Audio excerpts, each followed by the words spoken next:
वालेकुम जी की हाल है उम्मीद करना सारे वीर भाई ठीक होंगे जनाब ਅਸੀਂ ਇਸ ਟਾਈਮ ਜ਼ਫਰਵਾਲ THQ ਹਸਪੀਟਲ ਤੇ ਇਹ ਜਿਹੜਾ ਮਾਮਲਤ ਬਣਿਆ ਹੈ ਬੱਚਿਆਂ ਦਾ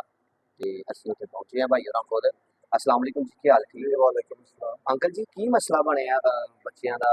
ਬਿਮਾਰ ਨੇ ਛੋਟੇ ਛੋਟੇ ਬੱਚੇ ਵੀ ਨੇ ਇਹ ਕਿ ਨਹੀਂ ਬੱਚੇ ਨੇ ਵੱਡੇ ਵੀ ਨੇ ਬੱਚੇ ਵੀ ਨੇ ਪਹਿਲੇ ਦਿਨ ਹੋਇਆ ਜੀ ਅੱਜ ਤੋਂ ਜਿਹੜੇ ਨਾ ਕੁਝ 3-4 ਦਿਨ ਪਹਿਲੇ ਜੀ ਜੀ ਮੈਂ ਇੱਥੇ ਜ਼ਫਰਵਾਲ ਹੀ ਕੋਈ ਮੁਲਾਜ਼ਮਤ ਕਰਨਾ ਜੌਬ ਕਰਨਾ ਮੈਂ ਸਵੇਰ ਅੱਛਾ। ਗਿਆ ਘਰ ਜੀ ਘਰ ਜਾ ਕੇ ਦੇਖਿਆ ਤੇ ਜਿਹੜਾ ਨਾ ਬੱਚੀ ਮੇਰੀ ਛੋਟੀ ਅੱਛਾ ਕੋਈ 6-7 ਸਾਲ ਦੀ ਜੀ ਉਹਦਾ ਨਾ ਮੈਂ ਦੇਖਿਆ ਕੋਈ ਹਾਲਤ ਹੀ ਨਹੀਂ ਬਿਲਕੁਲ ਪੀਲਾ ਰੰਗ ਹੋ ਗਿਆ ਤਾਂ ਇਸ ਤਰ੍ਹਾਂ ਮੈਂ ਪੁੱਛਿਆ ਉਹਨਾਂ ਨੂੰ ਕੀ ਉਹਨਾਂ ਕਿਹਾ ਜੀ ਰਾਤੀ 12 ਵਜੇ ਤੋਂ ਨਾ ਇਹਨਾਂ ਨੂੰ ਪੋਟੀਆਂ ਲੱਗੀਆਂ ਨੇ ਤੇ ਉਲਟੀਆਂ ਤੇ ਪੋਟੀਆਂ ਨੇ ਮੈਂ ਨਾਸ਼ਤਾ ਵੀ ਨਹੀਂ ਕੀਤਾ ਮੈਂ ਉਹਨਾਂ ਨੂੰ ਚੁੱਕਿਆ ਤੇ ਮੈਂ ਲੈ ਆਇਆ THQ ਠੀਕ ਹੈ ਇੱਥੇ ਲੈ ਕੇ ਆਇਆ ਤੇ ਨਾ ਚਲੋ ਟ੍ਰੀਟਮੈਂਟ ਕੀਤੀ ਜੀ ਜੀ ਮੈਂ ਤੇ ਮੇਰੀ ਬੀਵੀ ਦੋਵੇਂ ਜਣੀਆਂ ਜੀ ਆਏ ਜੀ ਇੱਥੇ ਆਏ ਉਹ ਤਕਰੀਬਨ ਅੱਧੇ ਤੋਂ ਪੌਣਾ ਘੰਟਾ ਗੁਜ਼ਰਿਆ ਹੋਣਾ ਹੂੰ ਤੇ ਮੇਰੀ ਬੀਵੀ ਬਿਲਕੁਲ ਠੀਕ ਹੈ ਜਿਹੜੀ ਕਿ ਜੇ ਮੇਰੇ ਨਾਲ ਆਈ ਬੱਚੀ ਨੂੰ ਲੈ ਕੇ ਅਸੀਂ ਆਏ ਠੀਕ ਹੈ ਇੱਥੇ ਤੇ ਅੱਧੇ ਪੌਣੇ ਘੰਟੇ ਤੋਂ ਬਾਅਦ ਉਹਦਾ ਵੀ ਉਹੀ ਹਾਲ ਹੋ ਗਿਆ ਜਿਹੜਾ ਬੱਚੀ ਦਾ ਸੀ ठीक है नाज़रीन तुसी सुनते पे हो मतलब कि एक ही घर है या कोई होर भी अफराद ने एक पिंड च ही सारे घर एक मुहल्ले दे ने या ਮੁਹੱਲੇ ਦੇ ਨੇ ਇੱਕ ਮੁਹੱਲੇ ਦੇ ਵਿੱਚ ਪਾਣੀ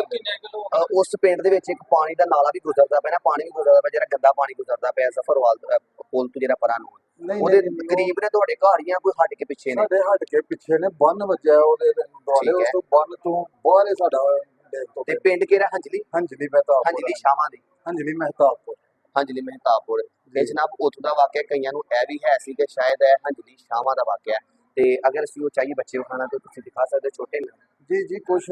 ਇੱਥੇ ਨੇ ਤੇ ਕੁਛ ਜੀ, ਜੀ। ਜਿਹੜਾ ਨਾ ਅੱਜ ਛੁੱਟੀ ਮੇਰੀ ਬੀਵੀ ਨੂੰ ਤੇ ਇਹ ਕਿੰਨੇ ਦਿਨ ਦਾ ਦੋ ਬੱਚਿਆਂ ਕਿੰਨੇ ਦਿਨ ਦੀ ਗੱਲਬਾਤ ਹੈ ਇਹ 3 ਤੋਂ 4 ਦਿਨ ਦੇ ਅੰਦਰ ਅੰਦਰ 3-4 ਦਿਨ ਦੀ ਗੱਲ ਤੇ ਮਤਲਬ ਸਾਨੂੰ ਜੀ ਇਹ ਕਮ ਸੇ ਕਮ 30 ਤੋਂ 35 ਜੀ ਨੇ ਜਿਹੜੇ ਤਿੰਨਾਂ ਪੈਂਦੇ ਨੇ ਹਾਂਜੀ ਤੇ ਕੀ ਕਹਿ ਰਹੇ ਨੇ ਡਾਕਟਰ ਨਾਲ ਕੋਈ ਹੱਲ ਕੀਤਾ ਹੈ ਕੋਈ ਬਿਹਤਰ ਹਾਲਤ ਹੈ ਕਿਨਾਂ ਤੋਂ ਜੀ ਕੋਈ ਮੇਰੇ ਬਿਮਾਰੀ ਨਾਲ ਕੀ ਦੱਸਦੇ ਨੇ ਕਿ ਬਿਮਾਰੀ ਕੀ ਜੀ ਕੋਈ ਇਹ ਦੱਸ ਰਹੇ ਨੇ ਕੋਈ ਹੈਜ਼ਾ ਟਾਈਪ ਹੈ ਜਿਸ ਤਰ੍ਹਾਂ ਹੈਜ਼ਾ ਟਾਈਪ ਜੀ ਜੀ ਕੋਈ ਤੇ ਕੋਈ ਹੱਲ ਹੋਇਆ ਹੈ ਕਿ ਕੋਈ ਹੱਲ ਦਾ ਟ੍ਰੀਟਮੈਂਟ ਕਰ ਰਹੇ ਨੇ ਜਿਹੜਾ ਨਾ ਜਿੰਨੀ ਦੇਰ ਟ੍ਰੀਟਮੈਂਟ ਹੁੰਦੀ ਰਹਿੰਦੀ ਹੈ ਉਹ ਬਿਹਤਰ ਰਹਿੰਦੇ ਨੇ ਅਸੀਂ ਉਹਨਾਂ ਬੱਚਿਆਂ ਦੀ ਫੋਟੋਸ ਦਿਖਾ ਸਕਦੇ ਹਾਂ ਹਾਂਜੀ ਕੁਝ ਜਿਹੜੇ ਇੱਥੇ ਨੇ ਉਹ ਜੀ, ਤਾਂ ਬਾਹਰ ਦੇ ਚਲੋ, ਵਿੱਚ ਹੀ ਨੇ ਤੇ ਚੱਲ ਕੁਛ check ਛੁੱਟੀ ਕਰਾਓ। ਹੋਣੀ ਹੈ। ਆ ਜਾਓ ਨਾਲ ਜੀ ਇਹ ਤੁਸੀਂ ਦੇਖਦੇ ਹੋ ਇਹ ਦੋ ਬੱਚੇ ਨੇ ਜਿਹੜੇ ਐਸੇ ਇੱਕ ਕਮਰੇ ਦੇ ਵਿੱਚ ਨੇ ਠੀਕ ਹੈ ਨਾ ਬਾਕੀ 30 ਤੋਂ 35 ਅਫਰਾਦ ਨੇ ਜਿਨ੍ਹਾਂ ਨਾਲ ਇਹ ਮਸਲਾ ਬਣਿਆ ਬੱਚੇ ਵੀ ਨੇ ਦੂਸਰੇ ਵੀ ਜਵਾਨ ਵੀ ਨੇ ਤੇ ਅਸੀਂ ਇਹ ਵੀ ਇੱਕ ਦੂਸਰਿਆਂ ਦਾ ਚਿਹਰਾ ਨਹੀਂ ਫੇਸ ਓਪਨ ਕਰ ਸਕਦੇ ਬੱਚਿਆਂ ਦਾ ਅਸੀਂ ਤੁਹਾਨੂੰ ਦਿਖਾ ਰਹੇ ਹਾਂ ਇਹ ਮਾਮਲਾਤ ਨੇ ਤੇ ਕਹਿੰਦੇ ਕਿ ਇਹਦਾ ਜਿਹੜਾ ਕੋਈ ਨਾ ਕੋਈ ਹੱਲ ਕੀਤਾ ਜਾਏ ਅਦਾਰਿਆਂ ਦੀ ਅਪੀਲ ਹੈ THQ ਹਸਪੀਟਲ ਜ਼ਫਰਵਾਲ ਦੇ ਵਿੱਚ ਅਸੀਂ ਇਸ ਟਾਈਮ ਇਹ ਤੁਸੀਂ ਬੱਚਿਆਂ ਦੀ ਹਾਲਤ ਦੇਖਦੇ ਪਏ ਬੱਚੇ ਨਾਜ਼ੁਕ ਛੋਟੇ ਜਿਹੇ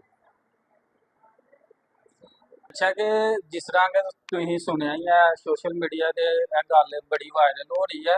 ਕਿ ਹੰਜਲੀ ਦੇ ਵਿੱਚ ਤਕਰੀਬਨ 30 ਤੋਂ 35 ਲੋਕ ਨੇ ਜਿਹੜੇ ਬਿਮਾਰ ਹੋ ਗਏ ਨੇ ਪਤਾ ਨਹੀਂ ਹੁਣ ਅੱਲਾ ਹੀ ਬਿਹਤਰ ਜਾਣਦਾ ਕਿਹੜੀ ਬਿਮਾਰੀ ਹੈ ਕਿਸ ਵਜ੍ਹਾ ਤੋਂ ਆਈ ਹੈ ਬਿਮਾਰੀ ਅਸੀਂ ਕੋਸ਼ਿਸ਼ ਕਰਕੇ ਉਸ ਪਿੰਡ ਵੀ ਲੋਕਾਂ ਕੋਲੋਂ ਜਾ ਕੇ ਪੁੱਛਨੇ ਆ ਤੇ ਠੀਕ ਹੈ। ਸਾਰੇ ਭਰਾ ਜਿਹੜੇ ਨੇ ਦੁਆ ਕਰੋ ਇਹਨਾਂ ਬੱਚਿਆਂ ਲਈ ਜਾਂ ਸਿਆਣੇ ਲੋਕ ਵੀ ਇਹ 'ਚ ਬਿਮਾਰ ਬੱਚੇ ਨੇ ਵੀ ਨੇ ਔਰ ਤੇ ਸਿਆਣੇ ਵੀ ਨੇ, ਸਾਰੇ ਨੇ। ਸਾਰਿਆਂ ਲਈ ਦੁਆ ਕਰੋ ਕਿ ਅੱਲਾਹ ਤਾਲਾ ਨੂੰ ਸਿਹਤ ਤੰਦਰੁਸਤੀ ਦੇ ਕਿ ਰਜ਼ਵਾਨ ਭਾਈ ਉਹਨਾਂ ਨਾਲ ਗੱਲ ਹੋਈ ਹੈ ਸਾਡੀ ਉਹ ਕਹਿ ਰਹੇ ਨੇ ਕਿ ਕੁਝ ਬੱਚੇ ਇੱਥੇ ਨੇ ਕੁਝ ਬੱਚਿਆਂ ਦੀ ਤਬੀਅਤ ਕਾਫੀ ਖਰਾਬ ਹੈ ਤੇ ਉਹ ਨਾਰੋਵਾਲ ਨੇ ਕੁਝ ਬੱਚੇ ਨਾਰੋਵਾਲ ਔਰ ਵੀ ਨੇ, ਕੋਈ ਹਾਂਜੀ private ਪ੍ਰਾਈਵੇਟ hospital ਹਸਪੀਟਲ ਹੋ ਮਤਲਬ ਕਿ ਜਿੱਥੇ ਕਿਸੇ ਦਾ ਨਿਜ਼ਾਮ ਚੱਲਦਾ ਪਿਆ ਉੱਥੇ ਸੈੱਟ ਹੋ ਗਏ ਨੇ ਕੁਝ ਬੱਚੇ ਇੱਥੇ ਨੇ ਕੁਝ ਵੱਡੇ ਅਫਰਾਦ ਨੇ ਤੇ ਉਹਨਾਂ ਦਾ ਮਤਲਬ ਕਿ ਟ੍ਰੀਟਮੈਂਟ ਅੱਛਾ ਹੋ ਰਿਹਾ ਦੇਖਭਾਲ ਅੱਛੀ ਕਰਦੇ ਪਏ ਡਾਕਟਰ